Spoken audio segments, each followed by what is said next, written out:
Welcome to Save As Ability, a podcast to educate and inform you about disability employment issues. My name is David D'Arcangelo, and I'm your disability policy expert. Focus on what you can do. That's the topic of today's episode of Save As Ability. Great to be back with you, David D'Arcangelo, another episode here. So today we're talking about how to focus on can do. And it's all about empowering self-reliance, access to opportunities, and dignity. Okay, really for people with disabilities. That's what we're talking about here today. So we're getting right into it. I would say, oftentimes people with disabilities, because of the nature of the disability, and understandably so, you can get distracted, or you can start spending a lot of time on things you can't do. And I understand that as a person with a disability, because you're constantly in problem solving mode. But what I encourage people to do, and I'm asking you all to do, is instead of spending time on those things that you can't do, really make a conscious effort to spend time and energy on things that you can do. You can't have a disability without first having ability. So really, that's what we're talking about here, focusing on ability and what you can do and those abilities that you can do.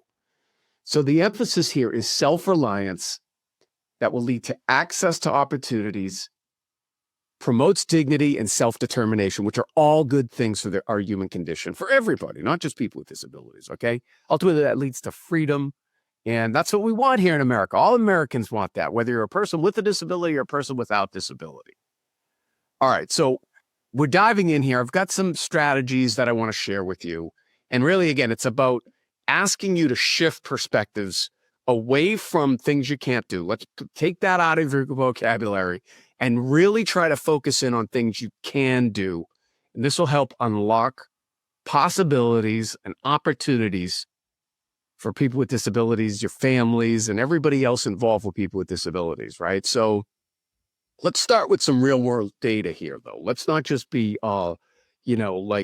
thinking everything's hunky-dory, because there are real challenges and real limitations. As a person with a disability, as the father of a daughter of a person with a disability, both my brothers, I understand the challenges and difficulties that there are. Okay, so I'm not saying just, completely disregard all that. No, because that can be who you are. But it's using those challenges to turn them into opportunities. All right.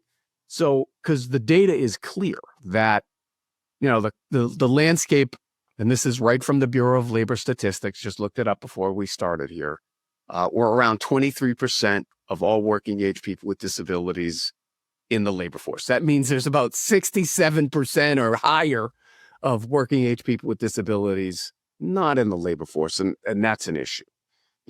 Typically the unemployment rate for people with disabilities is double that of people without disabilities.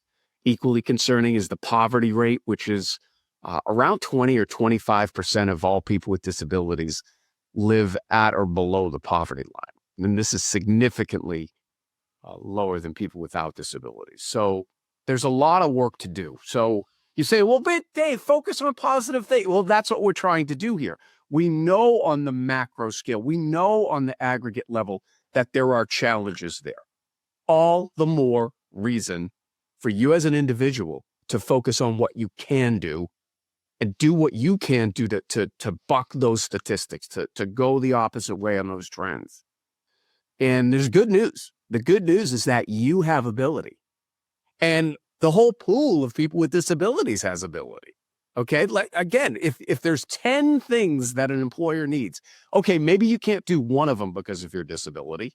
Or maybe there's a way to carve that out, or maybe there's a way to craft that job in a way to be able to take that out and put something in that you actually can do. All right. And that's what we're asking businesses to consider. That's what we're asking policymakers to consider, is that can-do attitude of, well, let's not exclude people. Let's bring people in. That's what we're all about here at Save As Ability. That's what the business community is about, by the way, because they want to be able to tap into that pool of talented workers. Many of them, though, just don't know how to do it. So we're working to try to get them to show them how to do it. So simply put, this can-do attitude is really saying that you have a commitment to the possibilities of positive things that you can do. And it's a commitment to focus on the attributes that are talents in the workplace or talents in the community, whatever the case may be, that are good things that can add for the person, for the employer, for the community, for society in general. Okay? So there's some core principles here. Self-reliance being the first among them. Okay? Are there community groups that can help you? Are there government programs that can help you? Are there church communities or, faith communities that can help you? Yes, yes, yes. But do you rely upon that exclusively?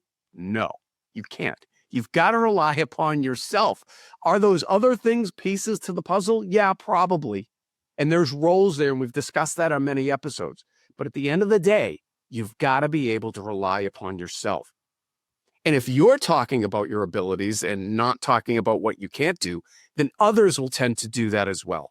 So the first thing I would ask you to consider and adopt is self-reliance mindset. Okay?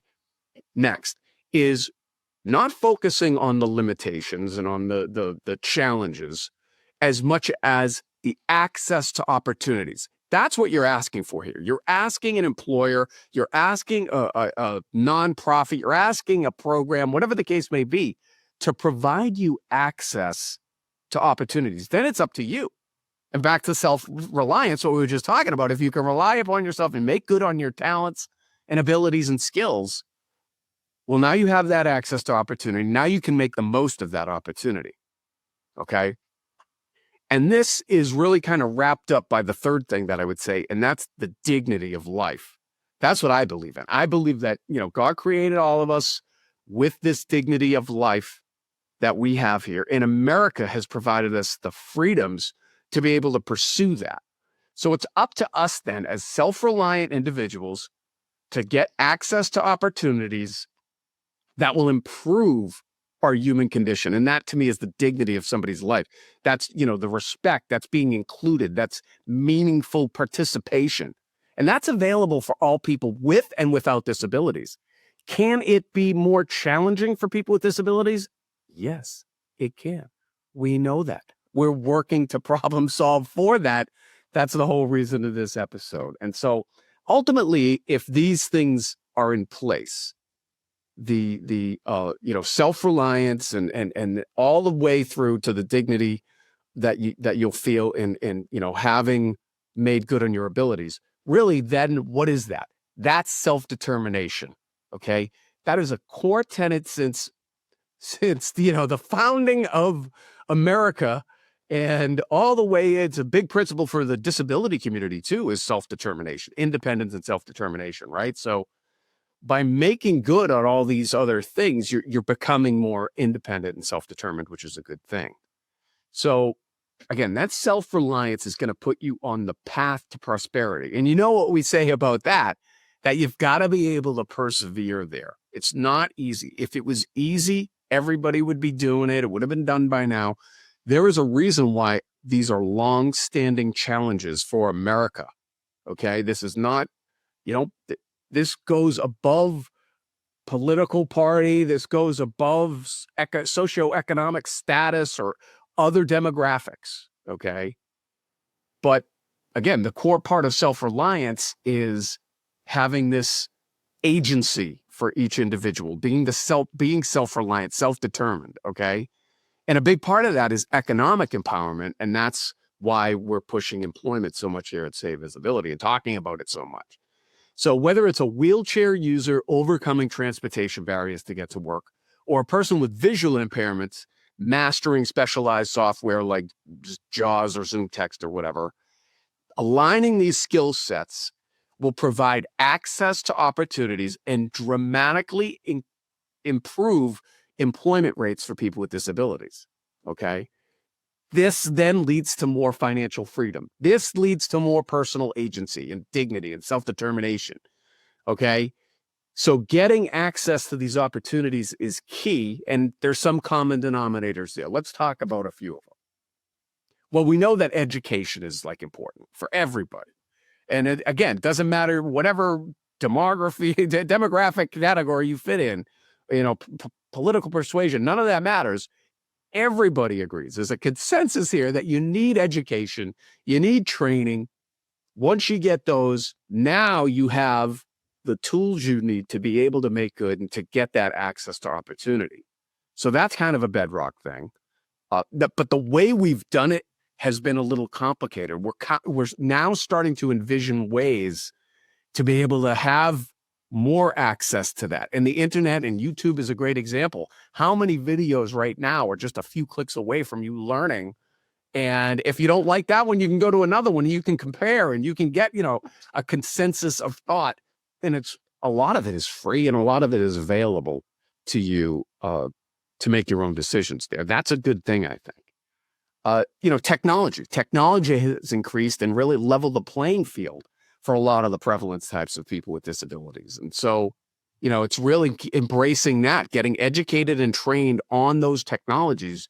Again, that'll make you more independent, self-determined, help build tools. And, those are really sellable traits to employers or, starting your own business, whatever the case may be. But again, having your own agency there. So that's another theme. All right, as we begin to conclude here, really what we're talking about is an attitude shift. I'm asking you all, if you're a person with a disability or however you're affiliated with disabilities, if it's somebody in your family or friends, or you just care about the issue for society, whatever the case may be, these are the things we're talking about. Independence, self-determination, access to opportunities. These are all good things that all Americans can agree. Okay. Now it sounds easy. It sounds obvious, but then go do it. Then go do it when you have these very real challenges and limitations that your disability can bring. Okay. But you can do it. And these people with disabilities can do it. It's all about independence, self-determination, setting goals, setting up a support system, both for yourself, self-reliant, but also being interdependent with others as well. Okay. So yeah, it's independence, but it's also interdependence. All right. This will help build confidence. There's other things coming. The world has been changing quickly here. So, policy wise, a lot of these programs now are going to get modernized. That's going to help people with disabilities. A lot of organizations now are using technology as a force multiplier. That helps. It provides more opportunities. There's workforce development initiatives that have been happening. So steadily, the employment rate for people with disabilities has been improving. The labor participation rate, although not as much as we'd like, has been getting a little bit better. There's still a chasm, though, but don't worry about those macroeconomic trends. Self-reliance on yourself to market your skills and abilities, focusing on what you can do, not what you can't do. It can be difficult, believe me, I know, but you can do it. The path to prosperity is paved by perseverance. Focus on what you can do. I understand. You've got to spend some time problem solving for things you can't do. I know that. Okay. But keep it a problem solving exercise and only spend a certain amount of time on that and really try to focus as much time and devote as much as you can to things you can do and the abilities that you do have. All right. So as we wrap up here, just want to thank you for joining me for this episode. Please help us continue to grow the channel and keep great content flowing for you. If you could like, subscribe, share, comment, we'd appreciate it. It's David Darkangelo. I'm fired up as usual. You can do it. Focus on what you can do, not what you can't. Another episode of Save Visibility, David Darkangelo, and I hope you have a great day. For more information about disability employment issues, please visit our website, disabilityemploymentsolutions.com. The Save As Ability podcast is available on Apple Podcast, Spotify, our YouTube channel at Disability Policy Expert, or wherever you stream your podcasts. Subscribe, stream, rate, and review our shows. Your ratings and reviews help our show reach new audiences. Produced by Pod Pro Entertainment. Save As Ability lives within a network of podcasts located at podproentertainment.com. #TheNewRadio. Again, my name is David Darkangelo, and I'm your disability policy expert. Until next time, thank you. I hope you have a great day.